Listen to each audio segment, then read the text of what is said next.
Ditegur sujud wis luar biasa. Orang geruang ditegur sujud, gak usah mikir ditompo ta ora. Loh iya, ketika kita nanti ketemu Allah, prestasi betul gak pernah sujud itu. Sebagai hamba kita bangga pernah sujud, terus gak penting ditompo ta ora. Assalamualaikum warahmatullahi wabarakatuh. Salam sejahtera bagi semuanya. Mudah-mudahan kita semua yang ada di sini, semua yang menyaksikan video ini selalu dalam lindungan Allah Subhanahu wa taala. Pada kesempatan hari ini, mari kita sama-sama ngaji bareng, mari sama-sama kita menyimak bareng-bareng, mari sama-sama kita menulis bareng-bareng apa saja yang nanti akan disampaikan oleh Gus Baha. Dan langsung saja, inilah dia pengajian yang akan disampaikan oleh Gus Baha. Assalamualaikum warahmatullahi wabarakatuh. Bismillahirrahmanirrahim. Tabarakalladzi nazzalal furqana ala 'abdihi liyakuna lil 'alamin nadhira. Allahumma shalli wa sallim ala sayyidina Maulana Muhammad wa alihi wasallim asma'in amma ba'du. Al-Mukarram kang kita hormati, Bapak kita semua, orang kita semua, Kiai Haji Agus Ali Masyuri, sedanten para habaib, para ulama, para kiai, wabil khusus Dr. Yusri, mata'akum wa ta'ala baqa'akum lil muslimin. Tamu-tamu undangan yang kami hormati, di sini ada Bapak Muhaimin Iskandar, semua adik-adik santri yang saya cintai, yang saya hormati. Ini pertama kali saya pakai serban. Insya Allah tidak sampai 1 menit nanti saya copot. Karena untuk gus-gus muda itu ada kaedahnya. Katanya dulu pakai serban setelah bisa baca Wahab gitu. Kalau sekarang enggak, kalau sudah kaji dipanggil abah ya pakai serban. Saya ini santri sarang mulai kecil. Dulu pakai fikih, model usul fikih. Jadi kalau keyakinan Mbah Maimun itu kalau ada santri pakai peci putih itu dimarahin. Katanya beliau, wong desa itu kaji adol Tegal, adol sawah, mbok saingi ketul 5.000. Jadi ngelarani kiai itu, ngelarani wong desa itu dosa katanya. Tapi beberapa kiai pakai peci putih karena sunat. Akhirnya saya sudah haji tapi keterusan pakai peci hitam karena mulai kecil diharamkan terus keterusan itu. Pakai serban juga gitu, dulu ada kaidahnya katanya boleh pakai ini harus setelah ini terus keterusan nggak pakai. Tapi ini alhamdulillah dikasih sama Gus Ali, ini saya terima. Nah ini iaro apa tamblik tidak tahu. Teman-teman bahasa Indonesia Jawa bahasa Inggris jadi bahasa Inggris favorit, understand juga. Jawa mau dia santai-santai mau dia. Ini saya tidak tahu, saya harus istighfar atau harus syukur. Karena kenapa saya berpikir ini kalau butuh istighfar nopo syukur, mergi termasuk yang paling saya hindari itu acara seperti ini. Cuma ada 2% pengecualian, yaitu guru, keluarga, temannya bapak. Ini Gus Ali termasuk masuk kategori temannya bapak. Saya itu berkali-kali diundang acara publik itu tidak pernah mau. Satu, mungkin nggak bakat ya, nggak bakat juga nggak ingin. 2, saya tidak cukup punya kemampuan untuk menjelaskan konstruksi Islam yang utuh hanya dalam waktu 1 jam. Karena keyakinan saya ngaji itu harus khatam, karena saya ini trauma. Kalau ngaji di depan Musonnet bilang kama sayati, sebagaimana yang akan datang. Setelah belajar di belakang kama sabako, seperti yang sudah kelewat. Sehingga gara-gara itu saya kalau sinau itu khatam dari min awali hatta akhiri. Karena yang satu di depan kama sayati, setelah di belakang kama sabako apa kama takotan. Yang jelas ilmu yang saya tekuni memang ilmu tafsir. Gus Ali tahu betul tentang bapak saya. Karena mulai kecil saya ini menangi beliau belum tenar-tenar amat, sampai sangat tenar, mungkin sampai langit kayak khawas. Begini, dulu saya di sarang itu pernah rois takrib, rois fathul mu'in. Tapi yang menjadi saya tambah alim itu gara-gara gejolokan bapak begini. Hak, Dhisik ana wong imami, saking semangate ngapalno hal ataka haditsul ghasyiyah. Jumat itu. Karena dia ingin keren ya pakai surat panjang gitu. Terus dia datang ketika takbir langsung baca Bismillahirrahmanirrahim hal ataka haditsul ghasyiyah. Makmumnya bilang subhanallah. Karena dia agak pede dengan surat yang panjang diganti qul ya ayyuhal kafirun. Makmumnya masih bilang subhanallah. Sampai berkali-kali diganti surat kulhu, ya makmumnya tetap bilang subhanallah. Karena nggak tahu caranya mengingatkan kalau imam itu tidak baca Fatihah. Karena ada satu cara yaitu kon ngelingno ngangge napa? Subhanallah. Akhirnya wonten makmum sing nekat ora maca Fatihah. Nah, pertanyaan bapak saya, kamu harus berani ijtihad. Merubah hanya satu pakem mengingatkan imam itu pakai subhanallah. Karena kalau kasus seperti ini nggak cukup diingatkan subhanallah. Niki adik-adik kira-kira batal mboten ngelingno imam muni ora maca Fatihah. Kalau sampean bilang batal berarti nggak ada solusinya. Kalau bilang sah itu beberapa kalimat yang dalam pakem sholat itu napa? Membatalkan. Sampean milih batal apa enggak? Enggak polling saja kayak pemilu. Sampai saya tuh cari-cari, akhirnya ketemu juga di kitab Mizan Kubro diterangkan oleh Imam Malik bahwa kalamul musolli, musolli itu ngomong, kalau itu manfaat, tapi jangan ditiru loh ya, dan darurat, ya, dan darurat, maka itu boleh dan tidak membatalkan sholat. Misalnya imam sholat kemudian di bawahnya ada bom atau ada ular kobra, kalau nggak ada cara ya mau tidak mau harus diingatkan pakai kalimat. Karena kalau subhanallah tok nanti gonta-ganti surat saja. Tahu-tahu mati dipatok ular apa? Kobra. Sehingga dari gejolukan-gejolukan seperti itu akhirnya saya berpikir, sampai saya nyari kitab-kitab Al-Madzhabul Arba'ah. Karena memang nggak cukup. Terus pertanyaan kedua kata bapak saya, tentang tradisi misalnya orang-orang kampung kalau bikin batu bata itu dari tanah, kemudian kadang makjunun bisirjin, kadang dicampur dengan apa? Sirjin. Enggak usah diterjemah, ini sambil latihan bahasa Arab katanya. Masa pondok internasional enggak bisa bahasa Inggris sama bahasa Arab? Makjun ya. Ternyata mazhab Syafi'iyahnya membolehkan atau nganggap alatut thaharah itu dua, al-ma' wa turab. Tapi ternyata dalam mazhab Hanafi termasuk alatut tathhir atau alatut thaharah itu an-nar, yaitu api. Alasan Abu Hanifah, orang mukmin yang banyak dosanya itu untuk masuk surga itu disucikan dulu di neraka. Artinya an-nar itu al-mutahhirah. Nar itu gunanya mensucikan. Sehingga batu bata karena sudah mengalami proses dibakar, maka berarti suci meskipun ma'junun bisirjin. Ya tapi jangan pakai tayamum, pakai apa?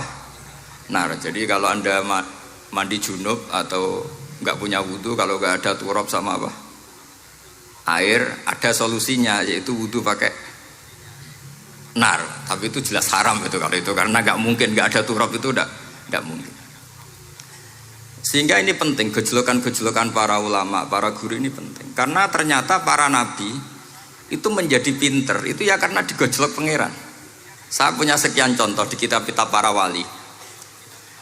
Ketika datang malakul mauti ke Nabi Ibrahim dan akan mengambil nyawanya, itu Nabi Ibrahim tangklek, kowe sapa? Aku malaikat. Ono apa? Ditugasno pangeran mencabut nyawa Anda. Terus kata Nabi Ibrahim, apa kamu tahu saya ini siapa? Ya tahu, Anda Khalilur Rahman, kamu kekasih Allah.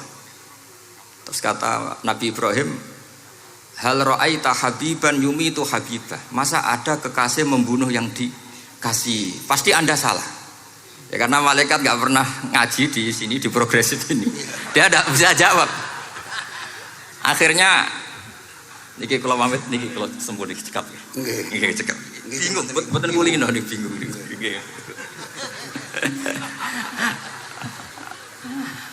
Akhirnya malaikatnya matur malih teng pangeran.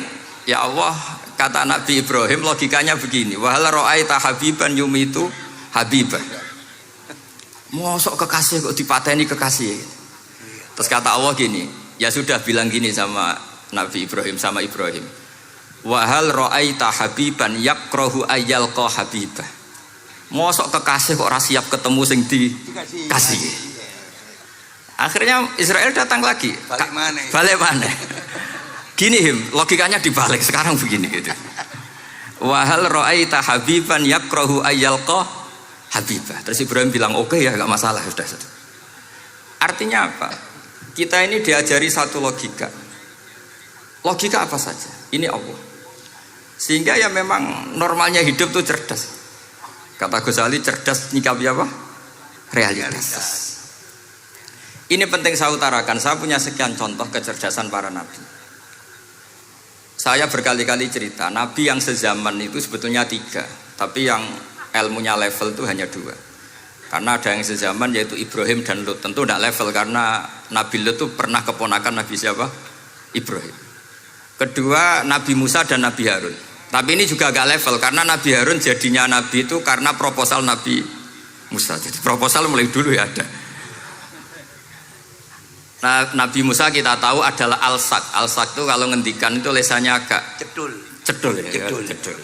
Ini nanya jejer ke sana. Jadi kalau nggak bisa tanya ya. Bahasa Arabnya pokoknya al-sak, cedul ya. Cedul. Karena masyhur ya kita tahu cerita itu Musa yang kecil itu sebeling. Itu nak digendong Fir'aun itu dijabuti jenggote. Padahal masih kecil. Sesuai Fir'aun curiga dasar Bani Israel.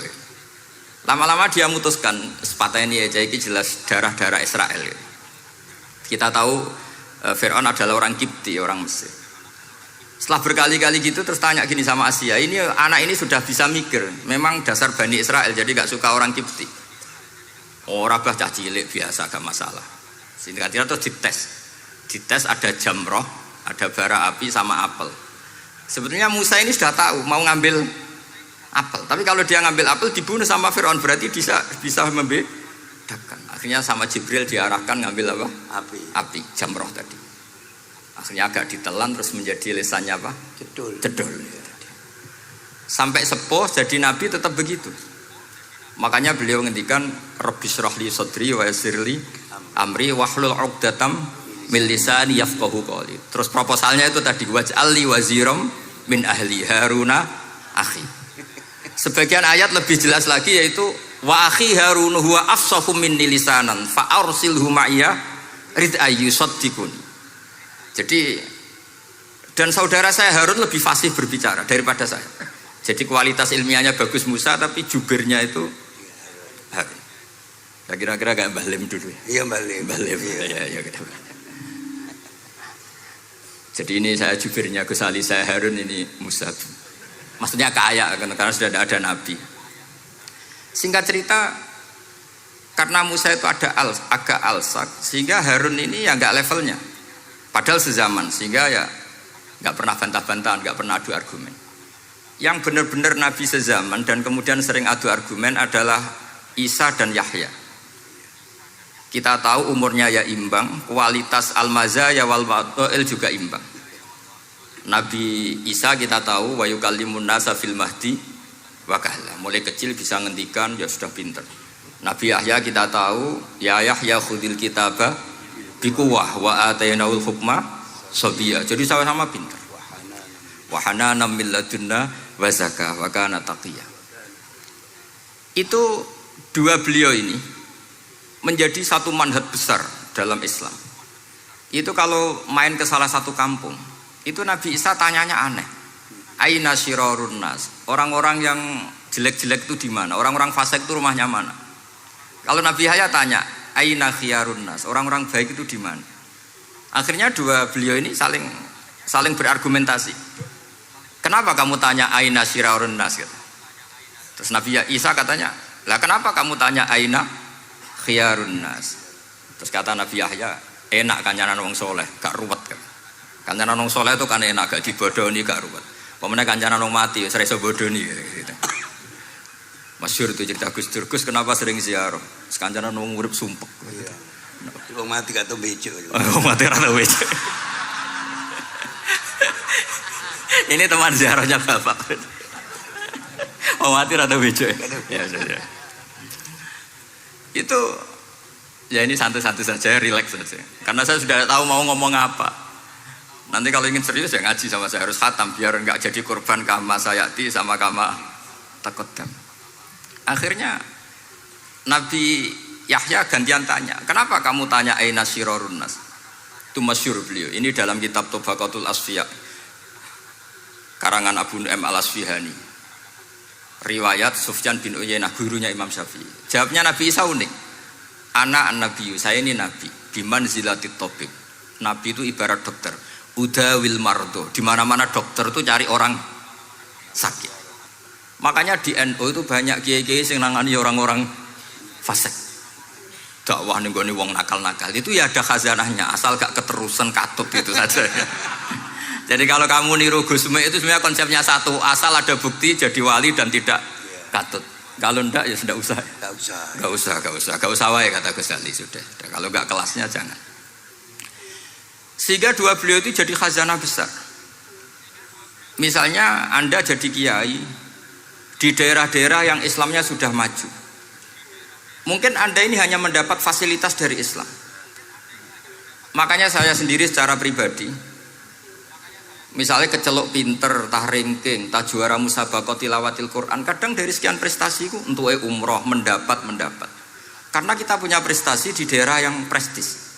Sementara teman-teman kita, makanya ini kalau ada santri progresif yang nggak pinter, tak kasih ijazah, tak kasih support. Barokahnya tidak pinter, akhirnya hidup di daerah tertinggal. Barokahnya hidup di daerah tertinggal, Anda muassisul ma'had, Anda muassisul masjid.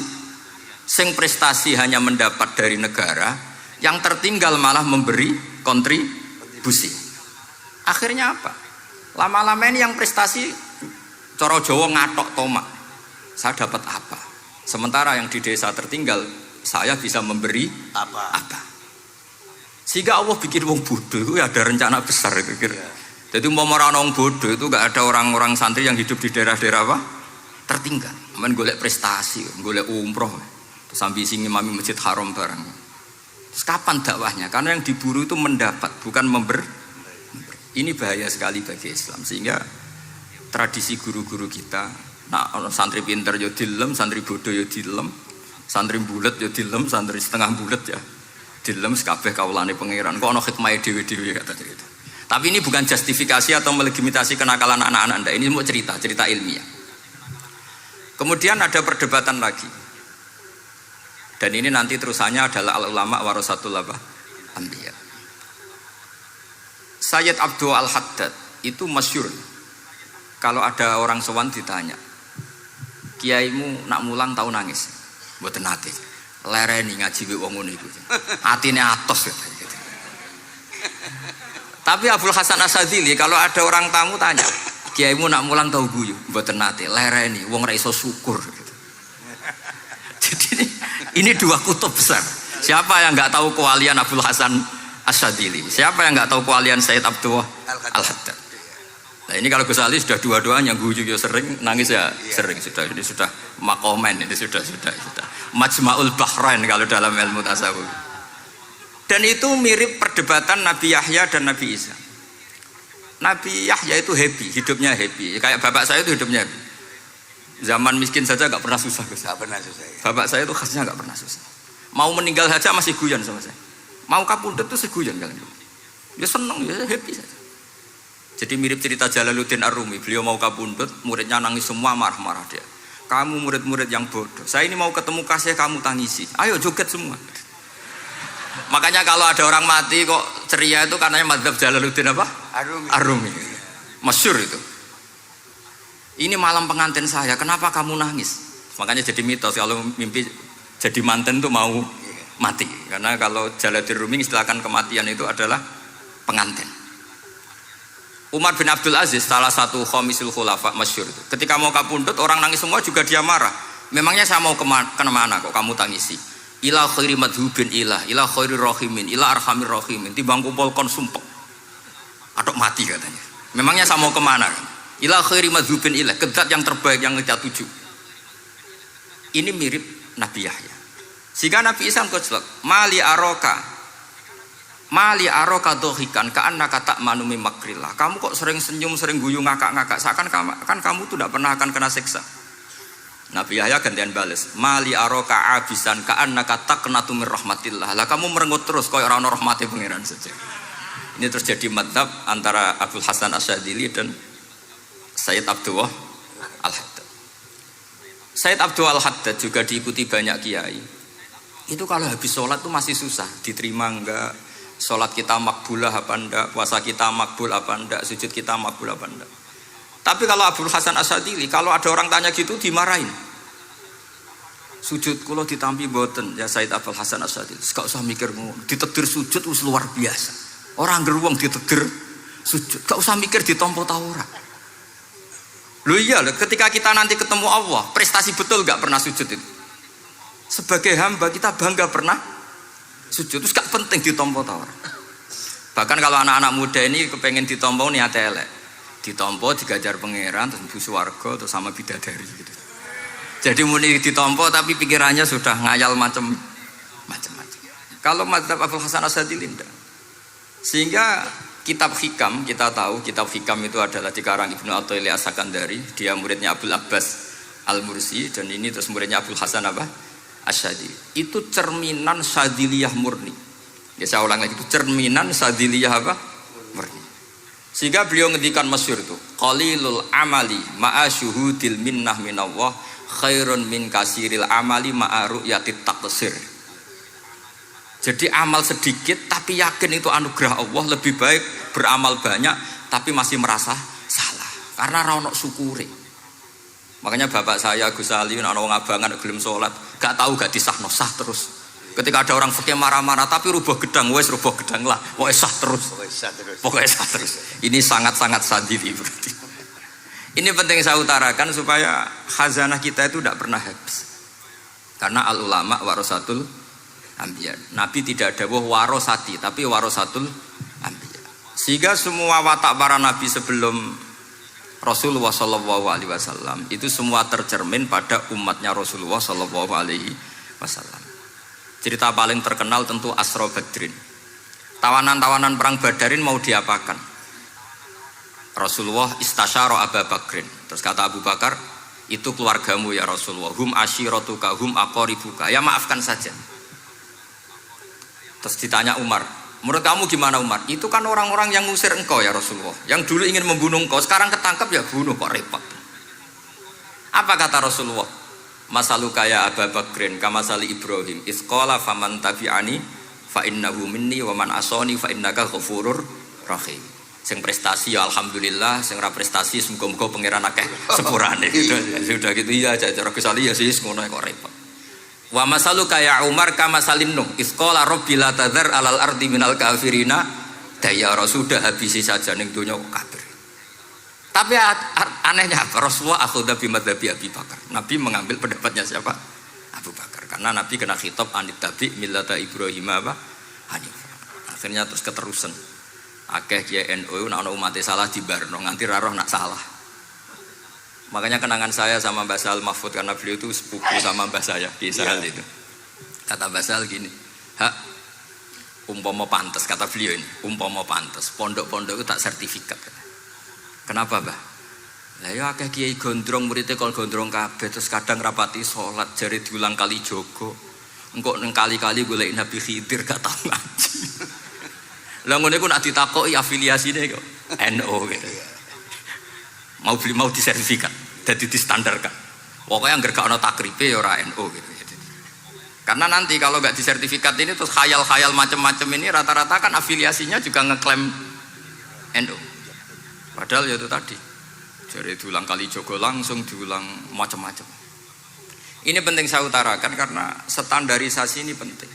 Caranya gimana? Kita harus sebanyak mungkin baca khazanah Islam.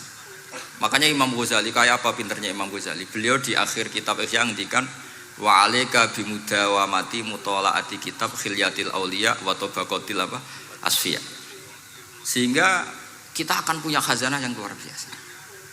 Saya punya banyak tentang kearifan ya para ulama-ulama dulu. Di antaranya dulu saya sering diceritain bapak tapi gak paham. Tapi setelah saya ngaji lama-lama paham. Beliau pernah didawi Badullah gini, Nur, dhisik ana wong salat 2 rakaat, terus syukur akhirnya salat lagi sampai 4 rakaat. Saking syukurnya sholat lagi sampai 6 rakaat. Seterusnya sampai 1000 sholat. Kita tahu itu Sayyid Ali Zainal Abidin.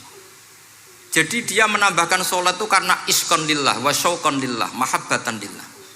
Bukan kayak kita, karena ingin sholat 1000 rakaat dibagi sekian menit terus kenanya 2 jam. Jadi kayak kita terawih lah 20 menit, 20 rakaat dibagi sekian kenanya 7 menit. Pentingnya apa?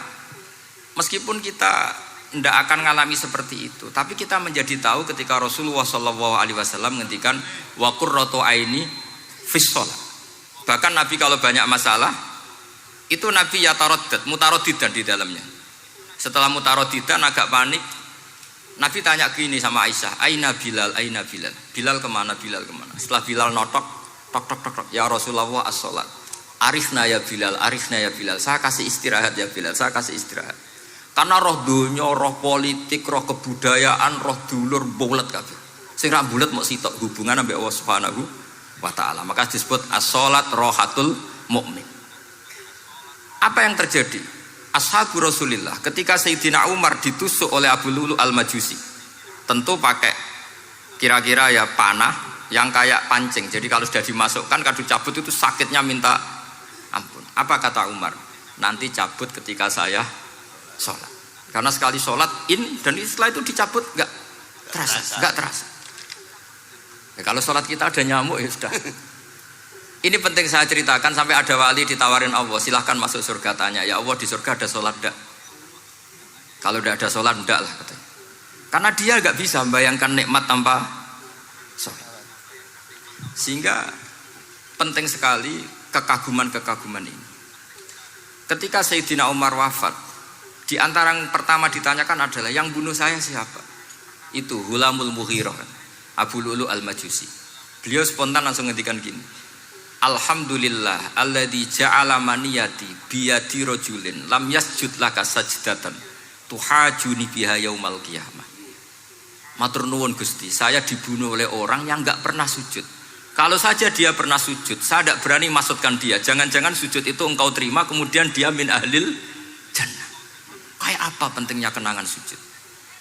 Rasulullah juga pernah ngendikan nanti kalau dunia sudah ruwet, as-sajdatul wahidatu khairun minad dunya wa ma fiha. Satu sujud lebih baik ketimbang dunia seisinya. Karena itu kelayakan kita sebagai hamba. Makanya Abu Hasan Asadili ngendikan, sudahlah kafal amilina jazaan an radiyaka laka ahlan, sudah ditakdir ngamal sudah harus syukur. Kok mikir ditompo ta ora usah, gak penting. Itu madzhab Abu Hasan apa? Asy'ari. Dan itu ditiru para kiai-kiai kita. Madzhab Sayyid Abdul Haddad juga ditiru kiai-kiai kita. Sehingga sedekah Rasulullah ketika ngendikan al ulama warasatul anbiya. Ini penting saya utarakan karena khazanah kita biar tetap kaya. Makanya masyhur dalam Manaqibul Ghazali kita tahu Imam Ghazali itu orang yang luar biasa, pengarang Ihya. Saya punya banyak karangan beliau, Al-Arba'in Al-Usul. Tapi yang paling saya cintai tentu Ihya, kitab Mustasfa, kitab Qawaid Fikih itu, Usulul Fikih. Min Manaqibul Ghazali adalah Rasulullah pernah jejer Nabi Musa. Terus Rasulullah ngendikan ulama ummati ka anbiya'i Bani Israel. Terus kata Nabi Musa, yang benar saja, masa ulama kok kapasitasnya kayak Nabi, apapun hebatnya itu nggak mungkin lah kapasitasnya kayak Nabi. Terus kata Rasulullah, ya sudah buktikan saja. Terus dipanggillah Imam Ghazali. Ketika dipanggil, ini katanya Ghazali kata. Ditanya sama Nabi Musa, siapa namamu? Ana Muhammad bin Muhammad al-Ghazali at-Tusi asy-Syafi'i. Mau jawabnya panjang. Terus kata Nabi Musa, kecangkeman gitu, cara orang Jawa itu kecangkeman, ditakoki jeneng kok jawabnya kakean ya. Terus kata Imam Ghazali, ya lumayan saya. Jenengan ditanya Allah sing ya alamus sirra wa akhfa saja jawabnya kelebihan gitu. Apa itu kata Nabi Musa? Wa ma tilka bi yaminika ya Musa. Qala ya asaya atawakkau 'alaiha wa ahusyu biha ala ghanami wa liya fiha ma'aribu ukhra. Jadi Nabi Musa ditanya, sing mbok gawa iku apa ta? Ini tongkat saya, tak pakai ini, tak pakai ini, tak pakai ini. Jadi masih banyak kelebihan jenengan timbang saya. Akhirnya fa'aqarra Nabi Musa ini ikrar bahwa benar-benar ulama Rasulillah itu keambiai Bani apa? Israel. Jadi khazanah-khazanah kecerdasan gini ini penting. Sehingga ketika ada kemacetan fikih, ada kejumudan fikih. Tugas kita adalah memecahkan kejumudan itu. Misalnya begini, ini yang sering dilakukan bapak saya dan Gus Ali. Kancanan wong fasik hukumnya piye? Ya ora oleh, wong kok kancanan wong fasik. Tapi kalau dibalik, bina wong fasik boleh ndak? Boleh. Syaratnya bina kudu ngancani. Jadi dibelokkan gitu aja sudah rubah. Hadza huwal fiqh. Yang dikatakan fikih ya seperti ini. Tapi orang-orang yang nggak ngerti detailnya fikih, apalagi usul fikih, fikih itu menjadi rumit. Makanya ahli sunnah itu luar biasa. Ada orang mati karena narkoba atau karena apa itu oplosan. Itu kiai cokre. Itu kiai alim biasa datang. Itu ya biasa mempersaksikan, nggih mayite sae nggih. Nggih. Padahal orang itu nggak percaya ini orang mati cokre kok apa? Sae. Padahal dia di kiainya bilang gini, wis sae saiki wis iso nakal katanya. Mas sae sudah mengakhiri semua kenakalannya lewat apa? Lewat kematian tadi. Karena itu doa Rasulullah. Rasulullah itu kalau ngedikan itu luar biasa. Allahumma ij'alil hayata ziyadatan li fi kulli khairin wal mauta rohatan li min kulli syarrin. Ya Allah, jadikan hidup ini ziyadatan li fi kulli khairin. Jadi anggap saja kalau hidup itu berarti potensi tambah baik. Anggap saja kalau mati itu akhir dari segala keburukan. Berarti orang cukri ini mati itu baik apa buruk? Baik, karena dia sudah tidak bisa buruk lagi. Makanya saya nah ini khazanah yang luar biasa. Karena tadi kematian adalah ar-rohah min kulli apa? Syarrin. Nah ini sesi kedua, mungkin ini tinggal seperempat jam atau setengah jam. Saya ini karena biasa ngomong lama. Saya mau menerangkan kalimat tauhid. Ini penting sekali. Kalimat tauhid itu kata Ibnul Qayyim Al-Jauziyah dalam kitab Zadul Ma'ad. Ini kitab kesayangan Sayyid Abdul Al-Haddad. Sampai beliau ngendikan, ya letani minha iddata nusakhin li uhdiyaha ila tullab. Semoga saya punya naskah banyak yang mau saya hadiahkan ke santri-santri. Saking pentingnya kitab apa Zadul Qayyim. Itu beliau mengartikan la ilaha illallah itu luar biasa. Kalimat ini adalah kalimat super. Allah bikin surga juga demi kalimat ini. Siapa yang menerima kalimat ini maka masuk surga. Yang menolak kalimat ini maka dimasukkan neraka. Kita tahu neraka itu kalau ada batu dicemplung itu sampai ke bawah itu nunggu 70 tahun. Kayak apa kedalamannya? Bego siapa saja tidak akan bisa itu bikin apa? Neraka. Karena kalau batu dijatuhkan nunggu 70 tahun itu sampai kok riha.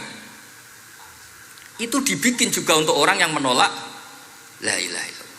Kemudian karena manusia butuh latihan, dibikinlah langit dan bumi supaya didiami manusia untuk menerima konsep la ilaha illallah. Karena manusia butuh pelatih, diutuslah para rasul untuk melatih la ilaha illallah. Dan kalimat ini andaikan ada orang kafir 70 tahun, kemudian dia melafadzkan la ilaha illallah Muhammadur Rasulullah, maka semua kekafirannya dihilang. Maka santri-santri yang aswaja ini harus yakin, ia adalah kalimatun dakhala bihal kafiru al-islam. Ini kalimat yang orang kafir 70 tahun saja menjadi muslim. Tapi sekarang banyak gerakan dengan kalimat yang sama malah orang Islam menjadi kafir. Itu kira-kira kelompok aneh napa mboten? Hanya karena la ilaha illallah banyak kelipatok dihukumi kafir. Gara-gara la ilaha illallah pitung dino diarani kafir. Wong kalimat ini sing kafir wae dadi mukmin. Sekarang dengan kalimat yang sama yang mukmin jadi kafir. Ini apa-apaan? Kira-kira gitu. Cara madzhab ini apa-apaan? Ini penting saya utarakan. Jadi kepastian tauhid. Ngendikane pangeran kullil ladzina kafaru iyantahu yughfar lahum ma qad salaf. Makanya Abdul Hasan As-Sadili ketika nafsirkan fa'lam annahu la ilaha illallah wastaghfir li dzambika walil mu'minina wal itu ai bihadhil kalimah kata beliau. Kamu harus camkan bahwa la ilaha illallah. Dan setelah itu kamu baru sah istighfar untuk kamu sendiri maupun untuk orang mukmin siapapun, mukmin mukminah. Kita tahu andaikan kita punya keluarga kafirah atau murtadah sah enggak diistighfari? Enggak sah.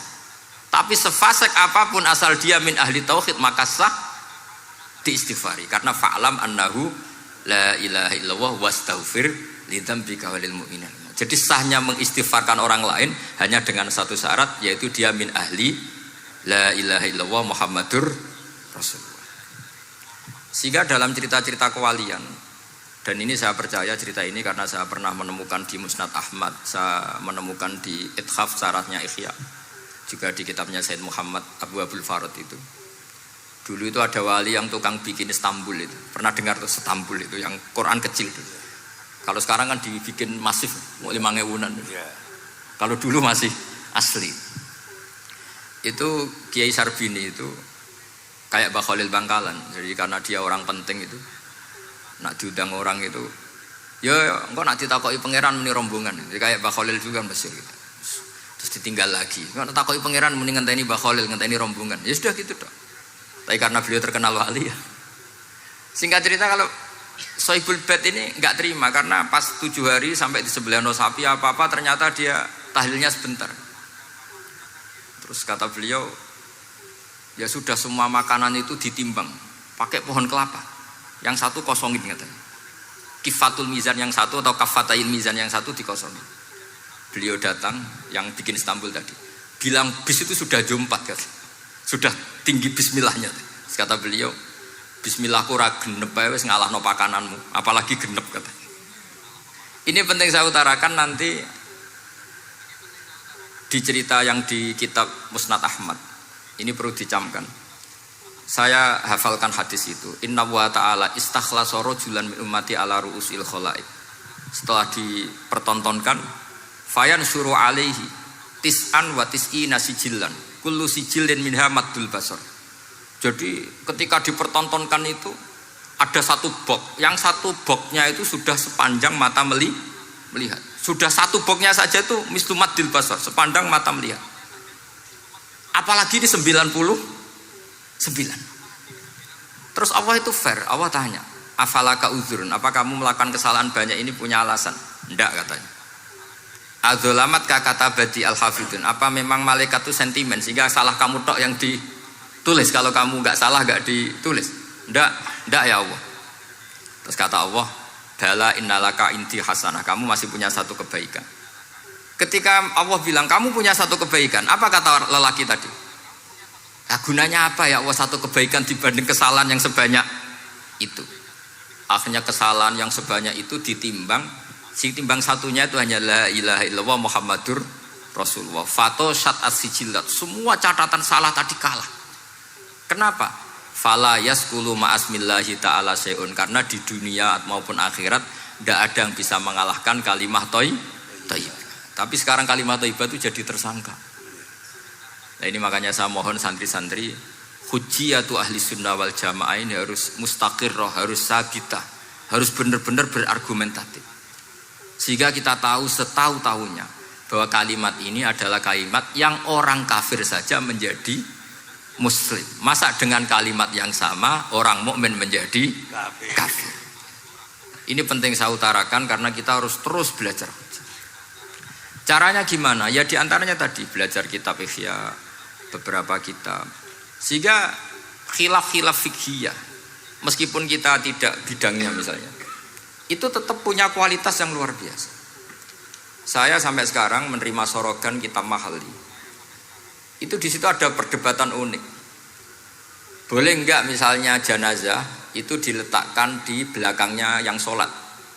Kata kaul awal enggak boleh. Di mana-mana jenazah itu ya di depannya orang apa? Sholat. Tapi kata kaul sani, ya boleh saja jenazah itu enggak imam katanya. Iya. Sehingga pentingnya kaul sani adalah kalau Anda di Arab Saudi itu jenazah-jenazah tetap di kamar mayat, kemudian yang sholat ya di depan jenazah. Karena kalau dipaksakan di depan berarti jenazahnya di dekat apa? Ka'bah. Kayak apa kreditnya Mekah. Nah, meskipun kita tidak melakukan itu karena nanti dianggap aliran apa? Sesat. Ada jenazah kok di belakang kita sholat apa? Di depan. Tapi ini ilmu harus kita dengar. Begitu juga khilafnya kaul qadim dan kaul jadid. Menurut kaul jadid, yang namanya sujud itu harus 7 anggota. Karena kata Rasulullah SAW, umirtu an asjuda ala sab'ati a'zumin al-jabhah wal yaden wal rubbaten wal kodamen. Berarti al-jabhah 1, yaden 2, kodamen rubbaten 2, kodamen 2. Sehingga kalau kiai-kiai fanatik fikih, itu nak anak-anak sujud ngongkrong dipetel-petel loh. Mergo supaya 7 apa? Anggota. Tapi kata Imam Syafi'i dalam kaul qadim, kata beliau Wayah tamilu, mungkin saja sujud itu cukup pakai jabhah. Karena dalam doa Nabi itu hanya sajadalaka wajhi wa sam'i wa basori. Tidak ada Nabi dongo sajadalaka wajhi wa yadi wa rukbati wa kodami. Jadi kecerdasan ulama-ulama dulu itu luar biasa. Sehingga kalau kita baca pembanding-pembanding itu, lama-lama kita menjadi cerdas. Ini yang terakhir saya cerita tentang Imam Ghazali. Dulu banyak orang yang bermadzhab pentingnya uzlah, sehingga banyak ulama yang uzlah. Alasannya kumpul wong serepot tok, paling gak ngerasani wong lah, minimal dosanya ngerasani wong. Singkat cerita banyak ulama yang uzlah, kemudian umat ini dipimpin aliran-aliran sesat. Terus ulama yang uzlah-uzlah itu diparani sama ulama yang sudah jadi wali. Ya akalatal hasis, karena dia di hutan sehingga makannya hanya rerumputan. Tarattum ummata Muhammadin sallallahu alaihi wasallam fi aidil mubtadi'ah.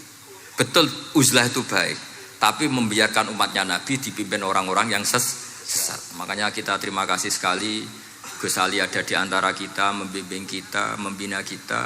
Jangan terus dunia wis rusak tinggal nawa tidak bisa. Ini ummatur Rasulillah, ummatun marhumah, ummatun mahfudhah, ummatun mar'iyah. Insyaallah apapun kondisinya kita tunggoni, baik dalam skala negara, masyarakat maupun kultural. Saya kira demikian. Wassalamualaikum warahmatullahi wabarakatuh.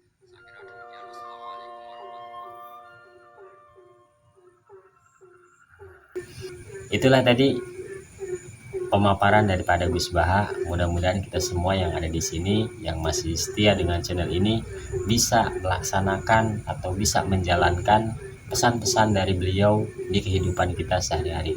Sekian dari saya. Assalamualaikum warahmatullahi wabarakatuh. Sampai jumpa di video berikutnya.